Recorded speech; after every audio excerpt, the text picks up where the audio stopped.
Moviy tog'lar, ya'ni Senegoriya maskanida 5 kishi oilaviy dam olishiga qancha so'mma ketishini video so'ngida hisoblab ko'ramiz. Qani ketdik? Meni yo'qotib qo'ymaslik uchun obuna bo'lib qo'ying. Xullas, xo'jayinim ishdan keldi va tezda tayyorlanishimizni, dam olishga borishimizni aytib qoldi.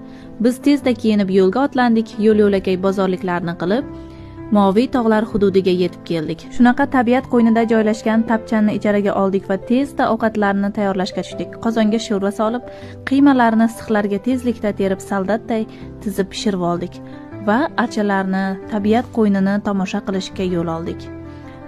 Allohning mo'jizasini qarang. Shunaqa go'zallikni Allohim yaratib qo'ygan ekan.